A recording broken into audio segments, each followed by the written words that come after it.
जैसा कि हमने अध्याय 1 में देखा, ऋष्यानंद अरुणि को बताते हैं कि मृत्यु के बाद की यात्रा का आरंभ कैसे होता है।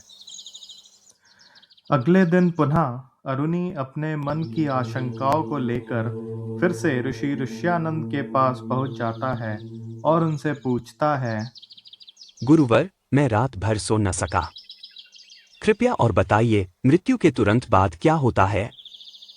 आत्मा के प्रथम क्षण अत्यंत महत्वपूर्ण हैं। मैं तुम्हें वह बताता हूं जो भगवान विष्णु ने गरुड़ को बताया था।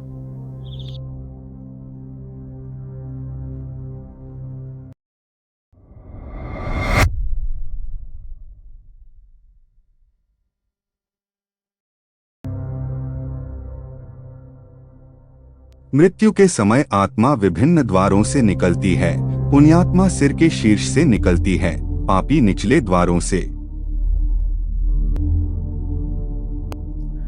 भगवान विष्णु गरुड़ को आत्मा के 13 दिन की यात्रा का वर्णन करते हैं। चलिए अब देखते हैं चित्रलेखा एक पुण्य आत्मा और अग्निमुख एक पापी आत्मा की यात्रा कैसे होगी। मैं आगे खिंची जा रही हूँ, पर कोमलता से, जैसे माँ बुला रही हो। ये लोहे की जंजीरें मुझे क्यों खींच रही है? मेरा लोभ पत्थरों सा भारी है। तुम्हारा जीवन का दान अब तुम्हारा रथ बन गया है। आओ। तुम्हारा संचित धन यहां तुम्हारी सहायता नहीं कर सकता। चलो। चित्रलेखा को दिव्य मार्गदर्शक प्रकाश की ओर ले जाते हैं और अग्निमुख को एक काली परछाई अंधकार में ले जाती है।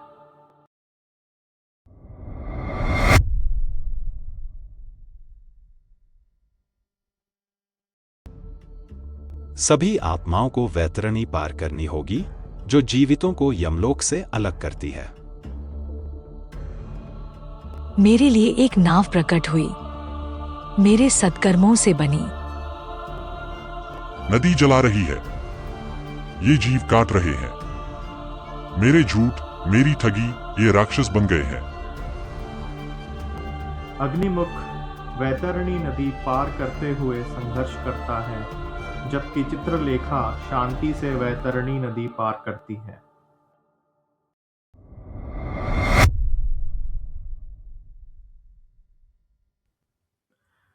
वैतरणी नदी पार करने के बाद चित्रलेखा और अग्निमुख यम के दरबार पहुंचते हैं। स्वागत है आत्माओं। चित्रगुप्त, इनके कर्म पढ़ो। चित्रलेखा भूखों को खिलाया, सत्य बोला, करुणा दिखाए। अग्निमुख ग्राहकों को ठगा, अकाल में अनाज जमा किया, भिखारियों को लात मारी। चित्रलेखा, अगला जन्म चुनो या उच्च लोकों में जाओ। अग्निमुख, तुम्हें पहले दुख से शुद्ध होना होगा। चित्रलेखा और अग्निमुख की विपरीत नियति से स्पष्ट होता है कि मृत्यु के बाद कोई भेदभाव नहीं, केवल कर्मों का लेखा जोखा है।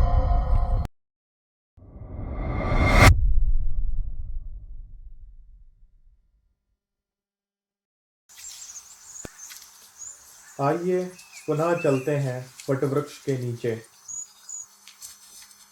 तो हमारा हर कर्म महत्वपूर्ण है। हाँ, गरुड़ पुराण सिखाता है कि मृत्यु महान प्रकट करता है।